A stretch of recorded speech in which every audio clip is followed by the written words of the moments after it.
The world was a giant scoreboard. Numbers dictated your worth. Every corner of the city was adorned with massive digital screens, each one flashing scores and rankings that defined every aspect of life. The air was thick with tension, as people moved through the streets with a sense of urgency, their eyes constantly darting to the screens that held their fate. From the moment you were born, your every move, every breath was judged, analyzed, and assigned a value. Babies were no longer just bundles of joy, they were data points in a vast, unfeeling system.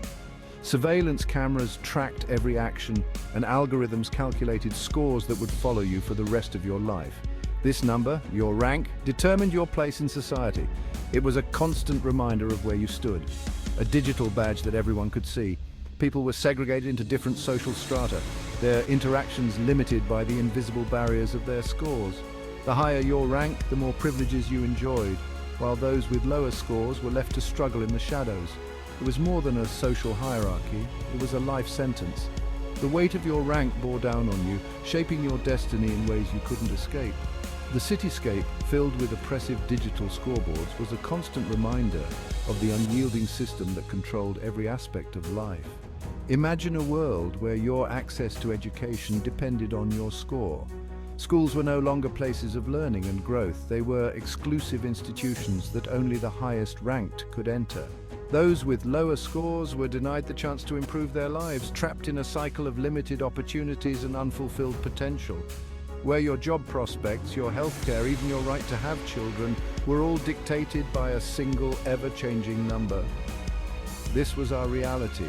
In the workplace, scores determined your role and your salary, creating a cutthroat environment where colleagues were pitted against each other. Families found themselves pleading in front of digital screens, hoping their scores were high enough to grant them the right to have children. A reality where algorithms held more power than any government, where the faceless, unfeeling calculations of machines dictated the course of human lives. The algorithms were the true rulers, their decisions unquestionable and absolute. The city skyline, dominated by massive digital screens, was a testament to their authority. Where social mobility was a myth, a tantalizing illusion that kept people striving for a better rank, the social ladder was endless, and no matter how hard you climbed, the top always seemed just out of reach. Those stuck in lower social classes found it nearly impossible to break free, their lives governed by scores and numbers that never seemed to change. And where the pursuit of a higher rank consumed us all, the fear was palpable. People were constantly glued to their digital devices, frantically trying to find ways to boost their scores. The pressure to achieve a higher rank was overwhelming, leading to a society where anxiety and stress were the norm. Every interaction, every transaction, was tainted by the knowledge that your rank could rise or fall in an instant. The simplest of exchanges became fraught with tension as people worried about the impact on their scores. Faces were filled with fear and uncertainty as scores fluctuated on screens, dictating the course of their lives. The pressure was immense, crushing the human spirit under the weight of constant evaluation. People struggled to maintain their humanity, their sense of self, in a world where they were constantly judged and ranked. The burden of the scores was visible in their weary expressions, their hunched shoulders, their defeated postures. We were all players in a game we never chose to play, a game with no winners, only survivors. The rules were set by an invisible hand, and we had no choice but to follow them. People moved through life with a sense of resignation, their every move dictated by the scores that hovered over them. Our lives held hostage by an invisible, unforgiving system. The digital web that ensnared us was inescapable, its chains unbreakable. We were all interconnected, our fates intertwined by the merciless scoring system that ruled our world. The hope for a better future seemed distant as we navigated a society where numbers defined our very existence. The city was a testament to this brutal division. It was a place where the disparity between the rich and the poor was not just visible, but glaringly obvious. The skyline itself told a story of inequality, with towering structures casting long shadows over the dilapidated neighborhoods below. Towering skyscrapers reserved for the elites pierced the clouds, their shimmering facades a constant reminder of the unattainable. These buildings were more than just homes, they were symbols of power and privilege, inaccessible to the majority of the city's inhabitants. Below, the rest of us existed in a concrete jungle, our movements restricted by our ranks.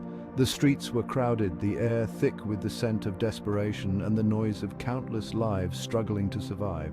Restricted zones, marked by towering walls and armed guards, kept the low-ranked in their place. These barriers were not just physical, but psychological, constantly reminding us of our place in the social hierarchy. Every aspect of life was dictated by your score.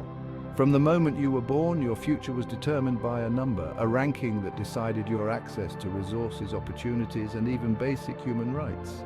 High-ranking individuals enjoyed luxurious apartments, gourmet food, personalized healthcare, and a lifestyle that seemed almost otherworldly to those of us at the bottom, and instant access to the best education and job opportunities. Their lives were filled with choices and possibilities, a stark contrast to the limited options available to the rest of us. They moved with an air of effortless superiority, their every whim catered to. It was as if the world itself bent to their desires, providing them with a life of ease and comfort. For them, life was a breeze, a symphony of privilege and indulgence. They lived in a bubble of luxury, insulated from the harsh realities faced by the majority of the population. For the low-ranked, life was a daily struggle. Substandard housing, rationed food, and a constant fight for survival were our everyday reality, and limited opportunities were our reality. We lived in cramped, decaying buildings, our lives dictated by scarcity and need. We were trapped in a cycle of poverty and despair, our dreams crushed under the weight of our low scores. The system was designed to keep us in our place, to ensure that we remained the labor force that powered the city while reaping none of the benefits. The system was designed to keep us down, to exploit our labor while denying us the fruits of our efforts. We worked long hours in harsh conditions, our contributions undervalued and our potential ignored. The city thrived on our sweat and toil, yet we remained invisible, our lives deemed expendable in the grand scheme of things. Even our children were not spared. They attended overcrowded schools with limited resources, their futures already written by the scores they inherited. Education, once a beacon of hope, had become just another tool of oppression. Healthcare was another stark divide. While the elites enjoyed personalized, top-tier medical services, we were left to fend for ourselves in rundown clinics, often lacking even the most basic care. Our health, like everything else, was a reflection of our rank. Yet amidst the despair, there was a glimmer of hope. In the low-ranked districts, a sense of community and solidarity emerged. We helped each other, shared what little we had, and found strength in our unity.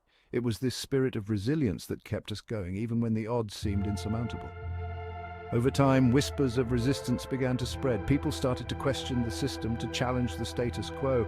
Protests erupted, small at first, but growing in strength and numbers.